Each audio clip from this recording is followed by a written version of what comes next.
Bismillah.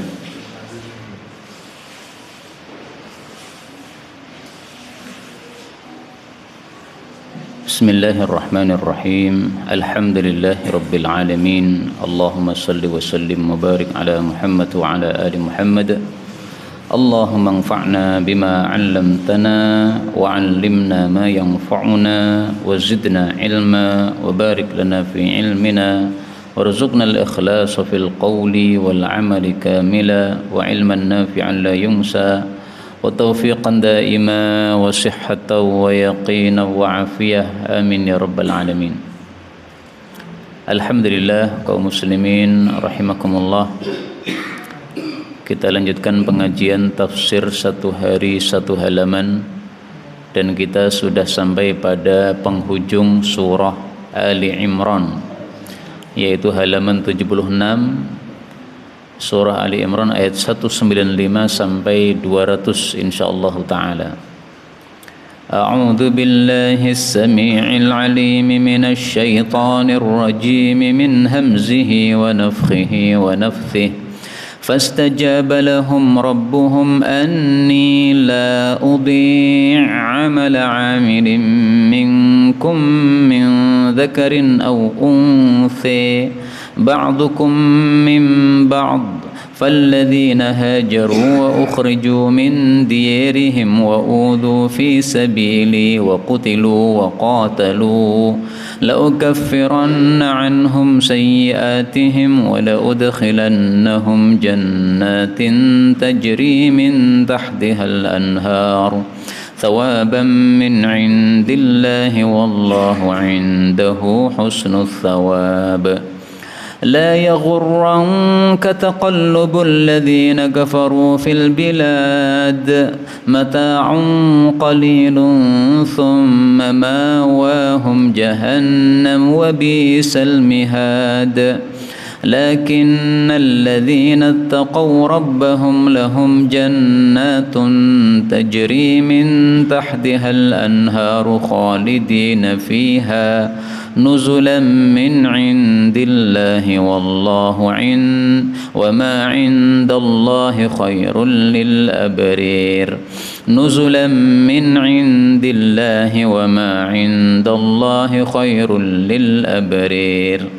وإن من أهل الكتاب لمن يؤمن بالله وإن من أهل الكتاب لمن يؤمن بالله وما أنزل إليكم وما أنزل إليهم خاشعين لله لا يشترون بآيات الله ثمنا قليلا أولئك لهم أجرهم عند ربهم إن الله سريع الحساب.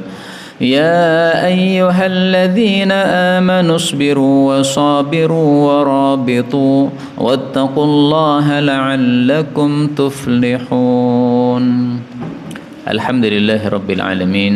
اللهم ارحمنا بالقرآن آمين. Kaum muslimin rahimani wa rahimakumullah, pada ayat-ayat yang kita baca ini ada beberapa kata yang bisa dibaca dengan dua bacaan. Yang pertama pada ayat 195.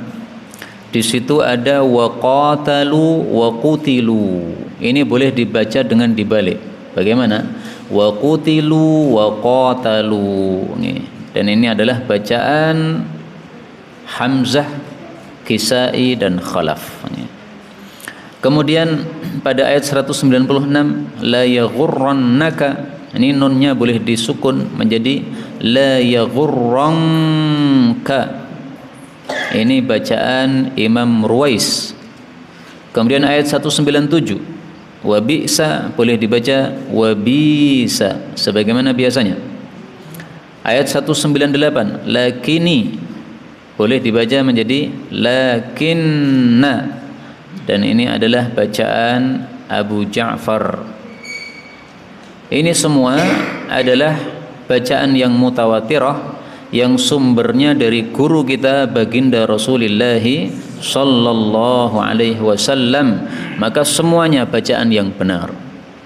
Adapun tafsirnya secara ringkas, maka Allah mengatakan pada surah Ali Imran ayat 195, Fastajaba, maka mengabulkan lahum kepada mereka, yaitu orang-orang beriman, Rabbuhum, pemelihara mereka, yaitu Allah Subhanahu wa taala.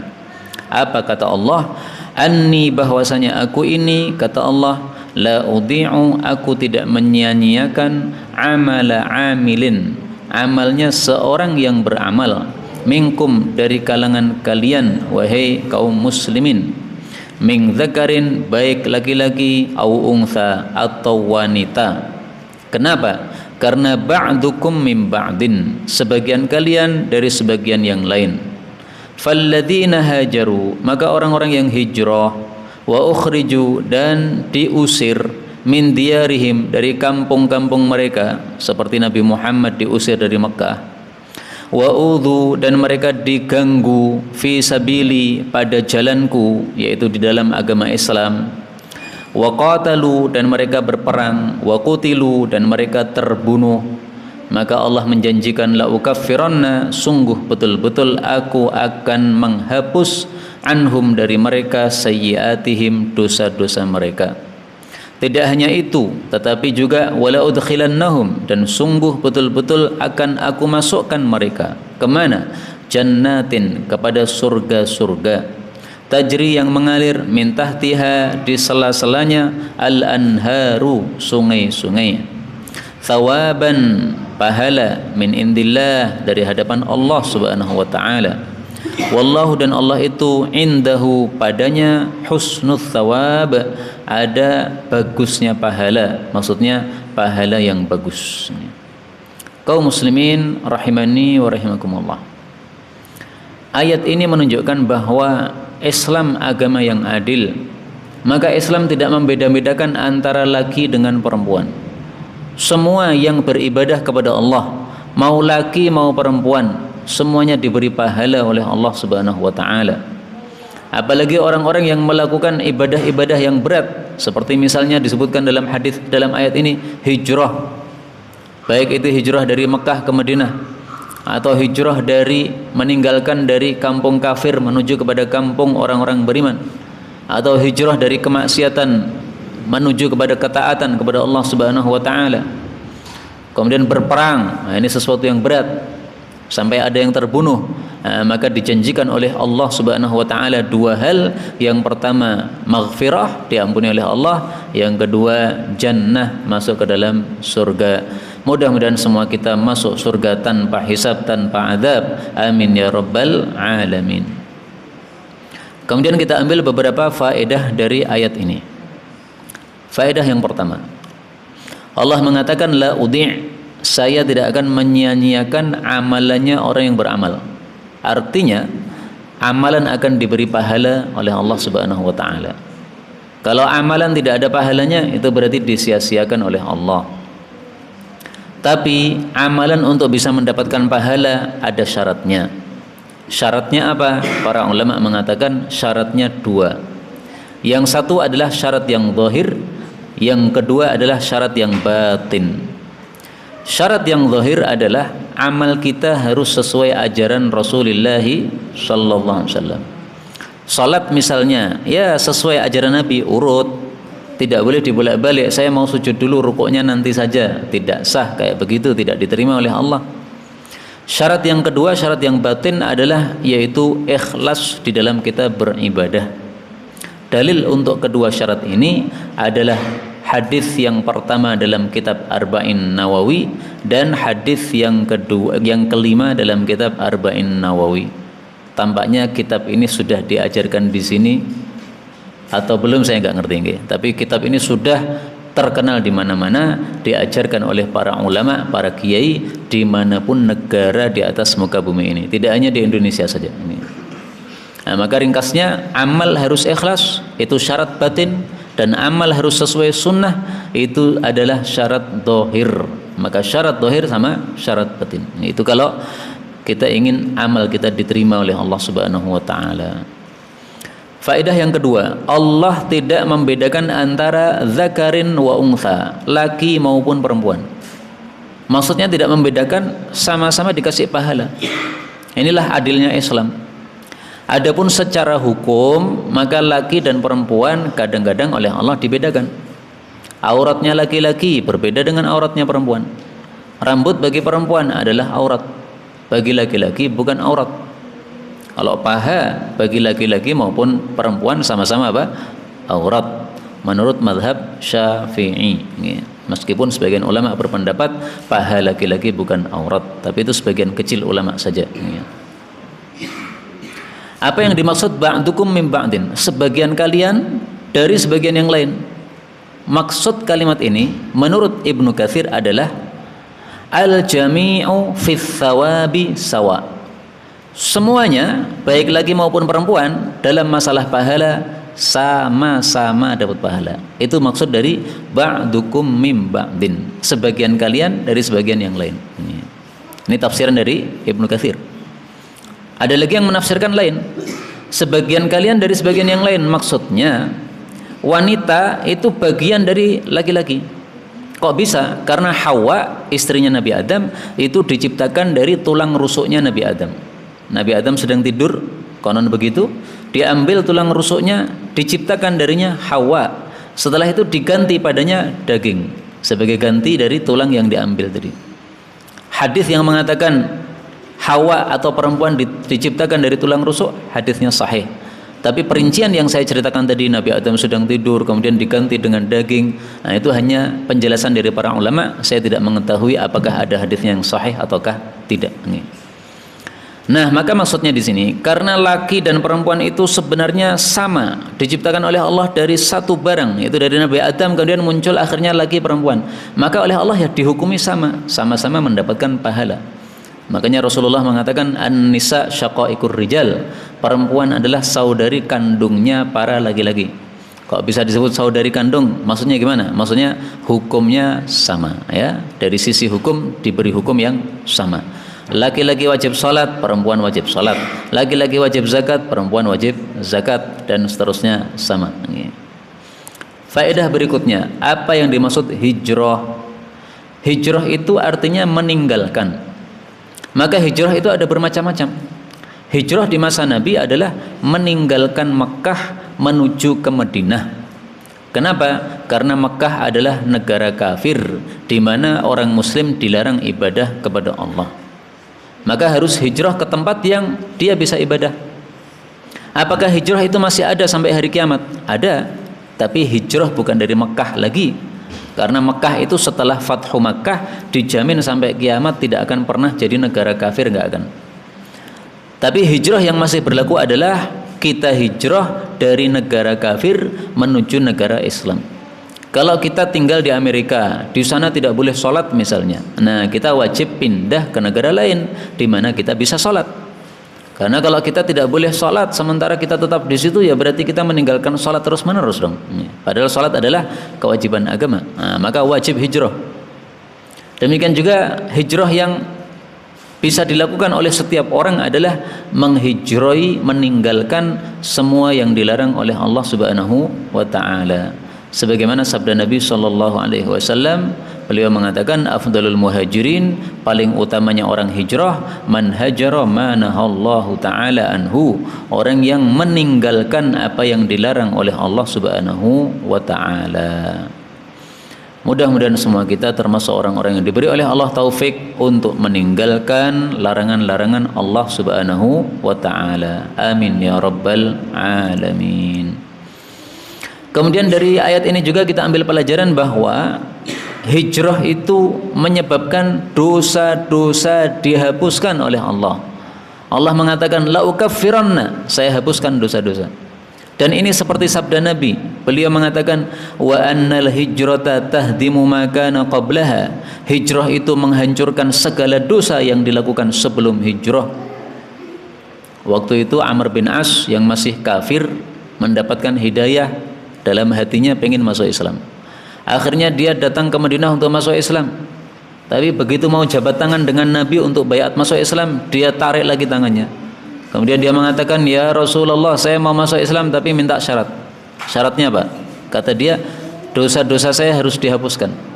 Nah, maka Rasulullah mengatakan, kamu apa tidak tahu? Masuk Islam itu menghapuskan semua dosa. Hijrah itu menghapuskan semua dosa. Haji itu juga apa? Menghapuskan semua dosa. Nah, ini fadilah 3 amal: haji, hijrah, sama masuk Islam. Mudah-mudahan kita semua diberi oleh Allah haji yang mabrur. Amin ya rabbal alamin.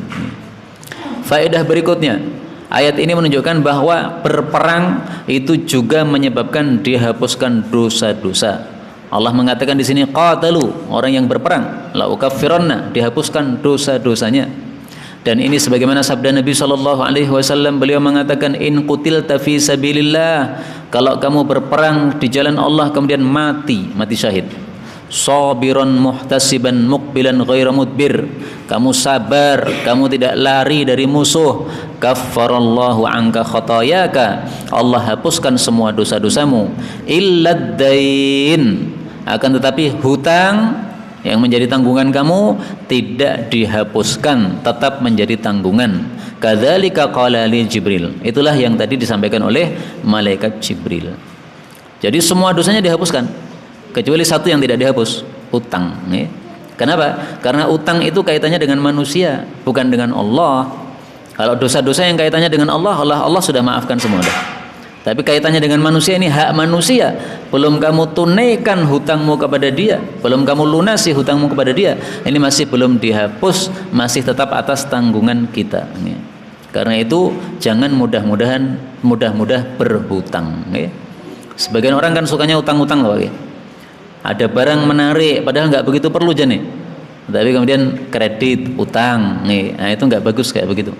Apalagi kalau kreditnya dalam akadnya ada ribanya. Kalau kamu telat membayar maka kamu didenda, itu riba, denda begitu. Nggak boleh ada denda, nggak boleh. Jadi kredit yang ada sekarang ini rata-ratanya mengandung apa? Unsur akad riba. Maka kreditnya hukumnya apa? Haram. Boleh kredit tapi tanpa akad-akad denda tadi. Nah terus gimana? Ya jangan telat bayarnya, sehingga sama-sama nyaman. Kita yang bayar juga nyaman, yang dibayari tidak telat juga nyaman. Sama-sama nyaman. Baik, kembali ke sini.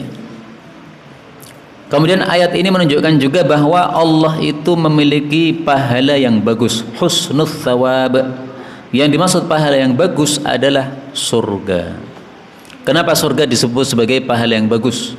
Rasulullah mengatakan fil jannati ma la 'ainun ra'at wa la udhunun sami'at wa la khatara 'ala qalbi bashar. Di dalam surga itu ada sesuatu yang tidak pernah dilihat oleh mata, tidak pernah terdengar oleh telinga, tidak pernah terbersit oleh hati manusia.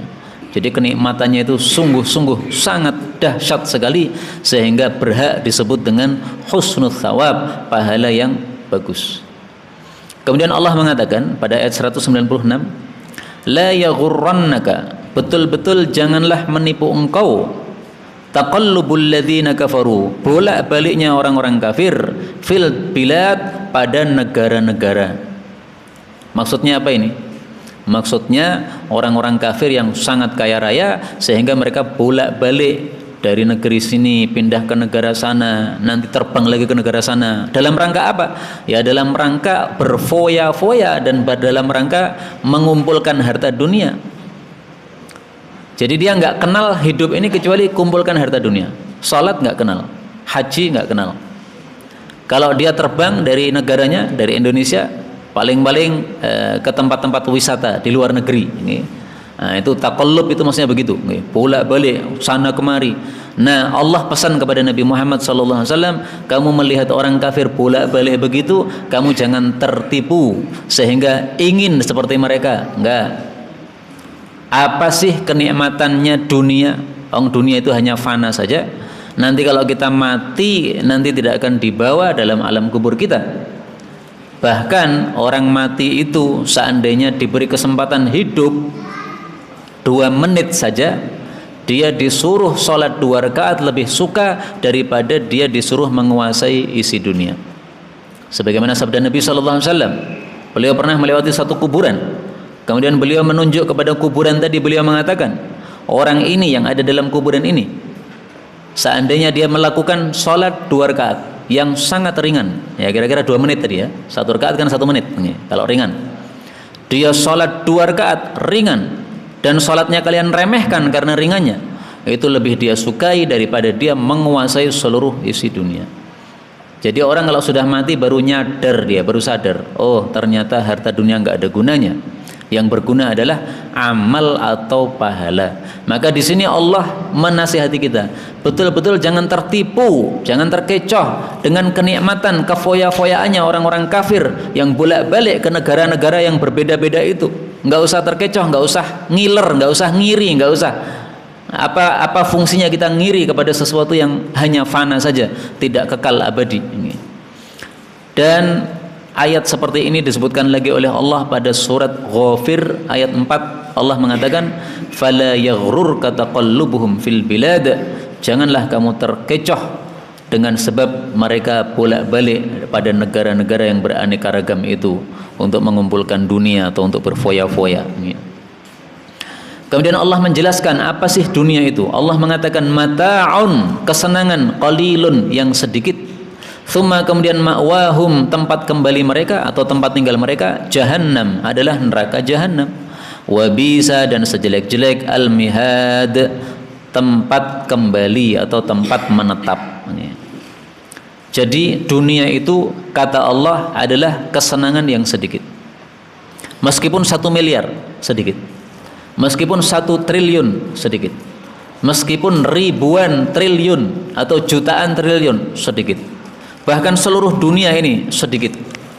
Kenapa dunia disebut sedikit? Karena fanin, karena fana.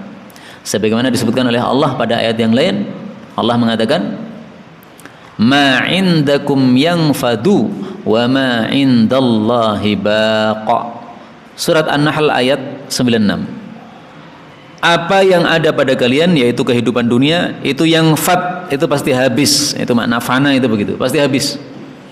Orang ganteng, kalau sudah tua ya gantengnya hilang. Orang cantik, banyak orang kalau melihat pasti langsung terkesiap dengan kecantikannya. Itu kan ketika muda. Nanti kalau sudah tua, sudah keriput, sudah nggak ada yang noleh lagi. Dia janda, nggak ada yang ngelamar lagi. Padahal dulu ketika muda semuanya ingin mendapatkannya sebagai istri. Tapi sudah tua, sudah nggak ada lagi. Nah, itu yang fat, habis, kenikmatannya habis. Tapi wa ma indallahi baq, apa yang ada di hadapan Allah itu baqin, itu kekal abadi, yaitu surganya Allah Subhanahu wa taala. Nah, maka kenapa orang beriman tidak boleh terkecoh dengan kenikmatan yang dikuasai oleh orang-orang kafir? Karena kenikmatan dunia itu hanyalah fana sementara, nanti akan ditinggalkan dan tidak ada gunanya lagi. Kalau kita sudah mati, baru kita semuanya baru sadar ternyata amal itulah yang lebih berguna. Duit nggak ada gunanya sama sekali, pangkat nggak ada gunanya sama sekali, jabatan nggak ada gunanya sama sekali, ketenaran nggak ada perlunya sama sekali. Kemudian kata-kata jahannam, neraka jahannam, jahannam itu artinya sangat dalam. Maka orang Arab kalau menemukan sumur yang sangat dalam, mereka mengatakan ini sumur jahannam. Sumurnya sangat dalam. Nah, dalamnya neraka jahannam oleh Nabi disampaikan, lau anna hajaron, kalau ada satu batu besar, mithla sab'i khalifat, sebesar 7 unta bunting. Jadi gedenya seperti 7 unta bunting yang dikumpulkan. Ulqiya an syafiri jahannam, dilempar dari tepi neraka jahannam, hawa fiha sab'ina kharifan. Pasti akan turun ke dalam neraka jahanam sampai 70 tahun lamanya belum sampai ke dasarnya. Bisa dibayangkan ya Pak? Dari atas padahal batunya gede sekali, segede 7 unta bunting lagi, tapi 7 tahun belum sampai ke dasar. Terus dalamnya seberapa udah nggak kebayang. Karena itu na'udzubillahi min syarri dzalik. Mudah-mudahan semua kita diselamatkan oleh Allah dari neraka jahanam, meskipun hanya mencicipi 1 kejap saja, kita berlindung dari Allah Subhanahu wa taala. Amin ya rabbal alamin. Kemudian ayat 198 Allah mengatakan lakinnal ladzina taqaw, akan tetapi orang-orang yang bertakwa, rabbahum, kepada pemelihara mereka yaitu Allah, lahum, bagi mereka jannatun, surga-surga, tajri, yang mengalir, min tahtiha, di sela-selanya, al-anhar, sungai-sungai, khalidina, kekal, fiha, di dalamnya, nuzulan sebagai tempat tinggal, min indillah dari hadapan Allah Subhanahu wa taala, wa ma indallah dan apa yang ada di hadapan Allah yaitu balasan dari Allah itu khairun lebih baik, maksudnya lebih baik daripada dunia, lil abrar bagi orang-orang yang baik. Kaum muslimin rahimani wa rahimakumullah, oleh Allah kita disuruh membandingkan antara dunia dengan surga. Dunia qalil, sedikit, fana, akan habis. Tapi surga kata Allah Subhanahu wa taala khalidina fiha, kekal. Nah, maka ilmu Quran yang paling penting sebenarnya di sini.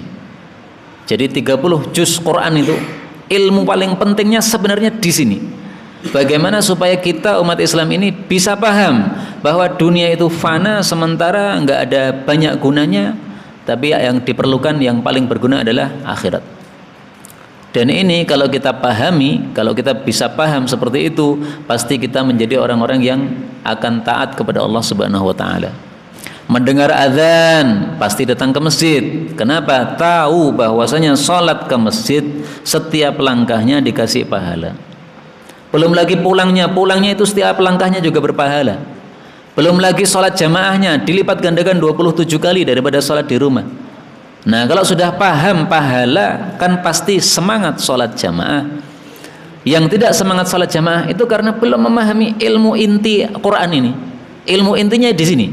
Dunia itu fana, tidak banyak gunanya, sementara akhirat itulah yang paling penting untuk kehidupan manusia. Karena kita hidup di dunia kan cuma sementara, paling 60 tahun habis itu mati, 70 tahun, 100 tahun maksimalnya, habis itu mati. Neneknya istri saya itu usianya 100 tahun, sampai bungkuk sekali punggungnya. Tapi masih bisa apal terhadap cucu-cucunya, namanya apal, ini namanya fulan, ingatannya sangat kuat. Nah, itu paling maksimalnya orang hidup di dunia segitu, 100 tahun. Bahkan banyak orang yang saking tuanya itu sampai bosan urip. Kok aku ora mati-mati, kok sing mati malah anakku sik. Masya Allah, saking lamanya hidup di dunia karena kesuwen. Nah, maka di dunia itu ya 60 tahun itu sudah biasa, mati Nabi kita aja 60 tahun. Nah, maka dunia nggak begitu penting, nggak begitu banyak gunanya. Yang paling berguna adalah pahala. Kalau kita paham ilmu inti Quran ini, maka kita tidak akan pelit untuk melakukan korban Idul Adha. Allah memberikan kepada kita harta. Harta kan sumbernya dari Allah, Pak. Nah, kemudian Allah mensyariatkan kamu kalau masuk tanggal 10 Dzulhijjah, kamu keluarkan duitmu untuk korban. Nah, orang yang nggak paham ilmu agama atau ilmu inti Quran ini, dia tidak mau keluarkan. Iman. Wah, duit saya kalau saya keluarkan untuk beli kambing berkurang 2 juta. Asalnya 5 juta jadi 3 juta, iman. Tapi kalau orang punya ilmu inti Quran ini, dia akan lepaskan dengan lapang dada, dan dia yakin bahwasanya Allah, wa ma anfaqtum min syai'in fa huwa yukhlifuh. Apapun yang kita infakkan pasti Allah akan memberikan ganti, wa huwa khairur raziqin. Allah itu adalah sebaik-baik pemberi rezeki. Masya Allah. Makanya di sini Allah menegaskan, wa ma indallah khair. Apapun yang di hadapan Allah yaitu pahala lebih baik bagi orang-orang yang baik. Maka orang yang baik itu melepaskan hartanya mudah. Kenapa? Tahu bahwasanya balasan dari Allah lebih baik dari apa yang dia lepas. Tapi orang-orang yang tidak baik, karena tidak paham masalah ini, dia susah untuk melepas hartanya. Dia mengatakan, tahun kemarin saya sudah korban, tahun ini saya nggak mau korban. Apa? Gara-gara apa? Iman tadi. Kalau tidak korban karena tidak punya uang, silahkan, memang tidak wajib kok. Korban Idul Adha hukumnya apa? Sunnah, bukan wajib. Meskipun saya jujur, sebagian kecil ulama berpendapat wajib. Abu Hanifah berpendapat wajib, tapi 3 mazhab berpendapat sunnah. Malikiyah, Syafi'iyah, Hambaliyah, semuanya berpendapat sunnah.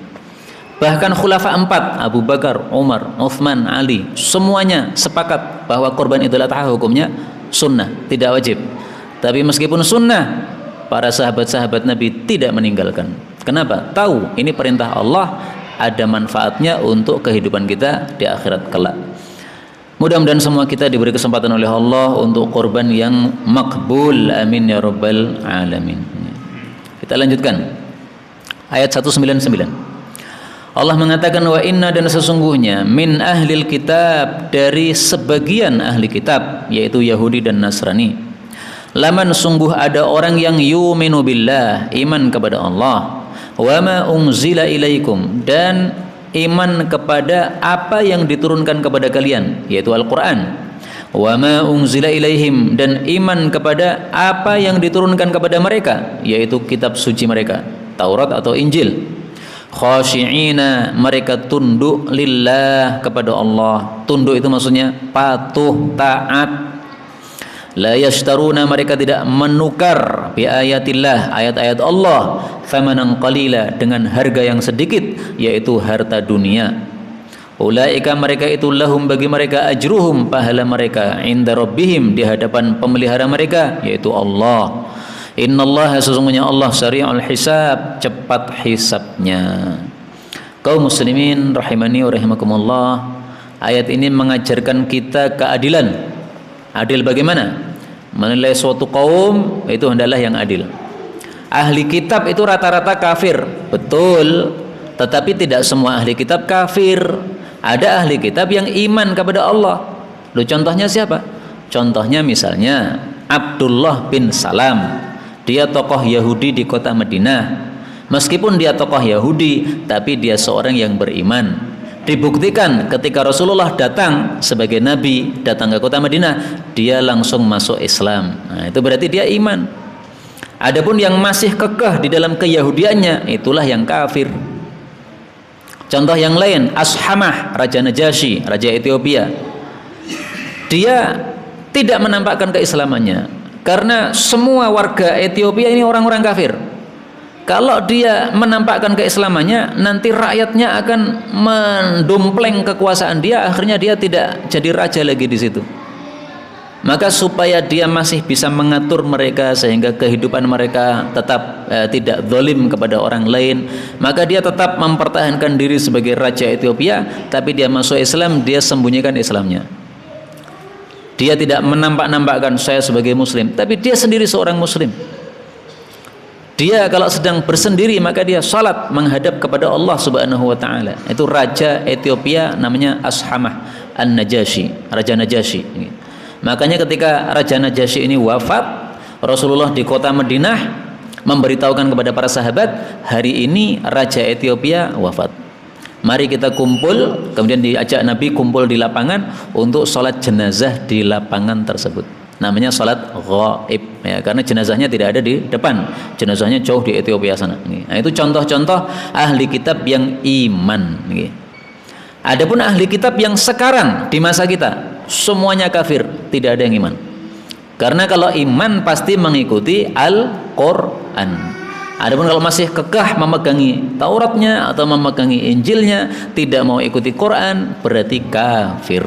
Nah, itulah contoh-contoh orang-orang ahli kitab yang mereka iman kepada Allah Subhanahu wa taala. Maka ayat ini mengajarkan kepada kita untuk adil dalam menilai suatu kaum. Ahli kitab kafir, betul, itu rata-rata. Tetapi sebagian mereka ada yang muslim. Buktinya setelah Nabi diutus, dia masuk Islam. Tapi kalau sekarang memang ahli kitab tidak ada yang mukmin, tidak ada yang muslim, tidak ada yang mukmin, karena mereka tidak mau ikuti Nabi Muhammad sallallahu alaihi wasallam. Kemudian dari ayat ini kita ambil beberapa faedah yang lain. Faedah yang pertama, Allah memuji ahli kitab yang beriman, yang mereka itu khashi'ina lillah, tunduk kepada Allah, taat kepada Allah. Jadi taatnya seorang hamba kepada Allah ini sesuatu yang sangat-sangat mulia sekali, sehingga disebutkan dalam ayat ini sebagai pujian untuk mereka. Maka marilah kita menjadi orang-orang yang berusaha taat kepada Allah Subhanahu wa taala. Diberitahu itu riba, tidak boleh, ya sudah, berhenti saja, taat kepada Allah. Nggak usah kredit, karena kreditnya pakai akad riba tadi. Kalau ada denda, maka kalau telat maka denda, itu akad riba. Ya sudah, berhenti, nggak usah kredit lagi. Itu namanya khasyi'ina lillah, tunduk kepada Allah Subhanahu wa taala. Kalau kita tidak tunduk kepada Allah, berarti kita bukan orang-orang yang bertakwa. Padahal yang dijanjikan dalam ayat ini adalah orang-orang yang bertakwa. Lakinnal ladzina taqaw rabbahum tadi ya. Kemudian pada ayat ini juga Allah mengatakan lahum ajruhum. Ahli kitab yang beriman tadi mendapatkan pahala mereka. Pahalanya berapa? Pahalanya 2 kali lipat. Dalilnya dalam Al-Quran surat Al-Qasas ayat 54. Allah mengatakan ulaika yu'tauna ajrahum marrataini. Mereka ahli kitab yang beriman akhirnya masuk Islam itu mendapatkan pahala 2 kali. Kenapa? Bima sabaru, karena mereka sabar mengikuti ajaran agama. Ketika ada kitab Injil dibawa oleh Nabi Isa, mereka sabar mengikuti Nabi Isa dengan kitab Injilnya. Begitu tiba Nabi Muhammad, berarti kitab Injil ini sudah dihapus hukumnya, maka sabar mengikuti Nabi Muhammad SAW. Nah, sabar mengikuti para nabi inilah yang menyebabkan mereka dapat 2 pahala. Jadi orang-orang yang saya ceritakan tadi, Raja Najasyi, kemudian Abdullah bin Salam, itu pahalanya 2 kali. Kok bisa 2 kali? Karena sebelum Nabi Muhammad dia sudah iman kepada Allah, ditandai dengan mengikuti kitab sucinya. Begitu Nabi Muhammad datang, maka dia tinggalkan kitab sucinya, mengikuti kitab suci yang baru, karena memang seperti itu aturannya. Kalau sudah ada kitab suci baru, maka kitab suci sebelumnya sudah nggak berlaku lagi, sudah istilahnya kadaluarsa, sudah nggak bisa dipakai. Maka harus ganti kitab yang baru, aturan yang baru. Itu memang aturannya seperti itu dalam kehidupan kita di atas muka bumi ini. Nah, maka dia dapat 2 pahala gara-gara itu. Dan itu juga disampaikan oleh Nabi dalam satu hadis yang sahih riwayat Bukhari Muslim. Rasulullah mengatakan thalathatun yu'tauna ajrahum marratain. Ada 3 orang mendapatkan pahala 2 kali lipat. Apa saja? Siapa saja? Nah, yang pertama beliau mengatakan rajulun min ahlil kitab. Seseorang ahli kitab amana bi nabiyyi. Dia iman kepada nabi yang diutus kepadanya. Baik itu Nabi Musa atau Nabi Isa. Wa adrakan nabiyya sallallahu alaihi wasallam, lalu dia bertemu dengan masa Nabi Muhammad sallallahu alaihi wasallam. Fa amana bihi wattaba'ah, maka dia iman kepada Nabi Muhammad dan mengikuti Nabi Muhammad sallallahu alaihi wasallam. Wa saddaqah, dan membenarkan ajaran Nabi Muhammad. Falahu ajran, maka dia mendapatkan 2 pahala. Ini yang pertama. Yang kedua, ada seorang budak tapi dia baik kepada majikannya, taat kepada majikannya, dan juga taat kepada Allah. Waktunya salat ya salat, waktunya membantu majikannya ya membantu majikannya, tidak pernah mengambil hartanya majikannya, tidak pernah minggat dari majikannya. Nah, dapat 2 pahala, pahala taat kepada majikan dan pahala taat kepada Allah. Tapi sekarang ini sudah tidak ada budak, meskipun hukum perbudakan masih belum dihapus sampai hari kiamat. Kemudian yang ketiga adalah orang yang punya budak perempuan. Kemudian budak perempuan ini dia didik sehingga paham agama. Setelah itu dia merdekakan. Setelah itu dia jadikan istri. Nah, ini pahalanya double 2. Inilah 3 orang yang kata Nabi mendapatkan pahala double dari Allah Subhanahu wa ta'ala. Kemudian Allah menutup surat Ali Imran dengan kalimat, dengan ayat ya ayyuhalladzina amanu, wahai orang-orang yang beriman, isbiru, sabarlah kalian, wasabiru, dan sabar-sabarkanlah menghadapi musuh, warabitu, dan lakukanlah ribat, wattaqullah, dan takwalah kepada Allah, la'allakum, supaya kalian tuflihun, beruntung. Kaum muslimin rahimani wa rahimakumullah, betapa indahnya surat Ali Imran ini ditutup oleh Allah dengan perintah atau wasiat sabar. Dan ini menunjukkan pentingnya apa? Sabar. Makanya Rasulullah mengatakan, tidak ada rizki yang lebih utama yang diberikan kepada seseorang daripada rizki berupa sabar. Jadi rizki itu tidak harus harta, Pak. Karena rizki itu artinya atau itu pemberian. Allah memberi kita akhlak yang baik, itu berarti kita dapat rizki akhlak yang baik. Allah memberi kita harta yang banyak, itu berarti kita diberi rizki harta. Allah memberi kita jabatan atau pangkat, nah berarti kita diberi rizki pangkat. Jadi rizki tidak hanya itu. Maka orang yang merasa rizkinya sempit, itu mungkin hanya rizki dalam hal duit saja, tapi rizki yang lain-lain dia dapat. Rizki apa? Taufik dari Allah, sehingga dia mau sholat jamaah 5 waktu ke masjid. Itu kan rezeki yang sangat mulia itu. Itu lebih mulia daripada rezeki duit nih. Duit sama taufik, mana lebih rezeki yang lebih bagus mana? Ya jelas taufik. Orang dapat duit banyak tapi nggak punya taufik, akhirnya tidak pernah sholat, setiap hari nambah dosa, numpuk-numpuk dosa, naudzubillah. Baik, kita ambil beberapa faedah. Faedah yang pertama, Allah mengatakan ya ayyuhalladzina amanu, wahai orang-orang yang beriman. Kata Ibnu Mas'ud, kalau kita mendengar Allah mengucapkan ya ayyuhalladzina amanu, maka kita disuruh untuk pasang telinga. Qala Ibnu Mas'udin, berkata Ibnu Mas'ud, idza sami'tallaha, apabila engkau mendengar Allah yaqulu, mengucapkan ya ayyuhalladzina amanu fa'ar'iha sam'ak, maka pasang telinga Anda. Kenapa? Karena setelah ya ayyuhalladzina amanu, kata beliau, pasti ada kebaikan besar yang diperintahkan oleh Allah atau ada keburukan besar yang dilarang oleh Allah. Nah, di sini terbukti kebaikan besar yang diperintahkan oleh Allah adalah apa? Sabar. Apa sih fadilahnya sabar? Fadilahnya sabar, Allah mengatakan dalam Al-Quran, innama yuwaffas sabiruna ajrahum bighairi hisab, tiada lain disempurnakan pahala untuk orang-orang sabar tanpa hitungan. Jadi pahalanya tak terhitung saking banyaknya. Ini fadilah sabar, Pak. Sabar apa maksudnya? Sabar mencakup 3 macam.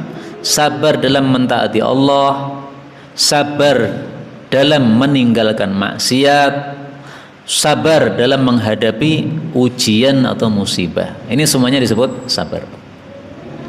Mendengar azan, datang ke masjid, rutin 5 kali ke masjid, itu namanya orang sabar itu. Sabar apa? Sabar mentaati Allah. Ada yang nggak sabar, Pak? Mendengar azan ambil selimut, pilih turung leker. Kenapa? Azan subuh masih gelap, masih dingin. Nah, itu nggak sabar namanya. Ada yang mendengar azan tidak mau datang ke masjid. Kenapa? Wah lah, warungku lagi laris banget kok. Eman-eman nih tinggal di masjid nih. Akhirnya sholat duhurnya jam 2:30. Itu nggak sabar namanya. Kalau sabar ya wayai sholat, sabar namanya. Ada maksiat, menjanjikan, misalnya pinjaman uang dari bank, ribanya cuma sedikit, 1% saja, kan kecil tadi Pak. Wah, ini bisa untuk modal, ini menggiurkan. Akhirnya pinjam uang dari bank, maka bisnisnya menjadi pesat dengan sebab itu, karena terbantu oleh uang dari bank. Itu namanya nggak sabar, karena dia terkecoh oleh iming-iming riba tadi. Makanya ada seorang ustadz di Solo ini mengatakan, andaikan riba itu halal, saya pertama kali yang pinjam uang dari bank. Kenapa? Kata beliau, bisnis yang sudah jalan seperti milik saya ini, kalau disuntik dengan dana besar dari bank, wah itu nanti akan sangat lebih pesat lagi. Syaratnya bisnisnya sudah jalan. Karena riba bank kan sangat kecil sekali, kata beliau, cuma 1% aja. Nah, maka kita bisa pinjam uang banyak, mengembalikan atau memberikan 1% saja, sedikit, kata dia. Tapi karena takut kepada Allah, maka beliau tidak mau pinjam uang dari bank. Karena apa? Riba. Itu namanya sabar, sabar dari maksiat. Demikian juga sabar menghadapi musibah. Semua manusia itu pasti ada musibahnya, Pak. Hanya bermacam-macam. Ada yang musibahnya sakit, ada yang musibahnya anaknya selalu mati. Ada itu di Jawa Timur, seorang ustazah, anaknya setiap usia tertentu mati. Nanti punya anak lagi usia tertentu mati lagi, sampai 3 kali itu mati, anaknya masih kecil-kecil terus. Akhirnya dia doa kepada Allah, ya Allah, sampun 3 kali mati sedanten niki ya Allah. Nah, makanya akhirnya anak yang keempat hidup. Alhamdulillah. Ini sabar namanya. Dia tidak nggersulo. Ya Allah, piye lagi mati terus, nggak begitu ya. Hanya berdoa kepada Allah Subhanahu wa taala, ya Allah, sudah 3 kali mati saya terima. Ini tolong yang keempat ini manfaatkan untuk masa depan saya, sehingga bermanfaat untuk masa depan saya, anak-anak ini. Nah, maka dikabulkan oleh Allah Subhanahu wa taala. Ini sabar dalam menghadapi musibah. Kemudian sobiru, apa maksudnya? Sobiru itu maksudnya sabar melawan musuh Islam. Nah, itu sobiru. Jadi bedanya, kalau isbiru itu sabar untuk diri kita sendiri. Kalau sobiru itu sabar dalam menghadapi orang lain, menghadapi musuh, sabar. Wong musuh Islam itu memerangi umat Islam itu sabar kok mereka. Padahal mereka dalam kebatilan, dalam kesalahan. Maka kita yang berada dalam kebenaran ya harus sabar melawan musuh itu. Maka bedanya isbiru dengan sobiru apa? Isbiru itu sabar untuk diri sendiri, sobiru itu sabar ketika menghadapi orang lain. Makanya dalam bahasa Arab tambahan alif so, kan ada tambahan alif ya, sobiru. Nah itu untuk berlaku untuk dua orang. Ya. Jadi ada yang dihadapi. Ya. Maka termasuk juga menghadapi tetangga yang mengganggu kita, itu sobiru. Kamu sabar-sabarkan. Itu ujian dari Allah kayak begitu itu. Itu tetap tetangga kamu ya kamu muliakan. Adapun dia mengganggu kita maka tidak usah dibalas dengan gangguan yang setimpal. Disabarkan. Adapun rob itu ribat itu ada beberapa macam. Yang pertama, ribat adalah menjaga perbatasan antara negara muslim dengan negara musuh untuk nakut-nakuti musuh supaya musuh tidak menyerang dari tempat tersebut. Nah itu ribat. Ribat yang lain yang ada di Indonesia ini, karena di Indonesia nggak ada perang, okay? Nah, maka ribat di Indonesia ini adalah kita menunggu sholat setelah sholat. Rasulullah bersabda, "Wantidharu shalah ba'da shalah fadzalikumur ribat." Menunggu salat setelah salat itulah ribat, itulah ribat, itulah ribat. Ba'da maghrib panjenengan tidak pulang, menunggu salat Isya. Nunggunya di mana? Di masjid. Itu namanya ribat. Jadi sekarang ini kita sedang melakukan apa? Ribat. Alhamdulillah. Mudah-mudahan ribat kita diterima oleh Allah Subhanahu wa taala sampai kita mendapatkan husnul khatimah. Amin ya rabbal alamin. Walhamdulillahi rabbil alamin.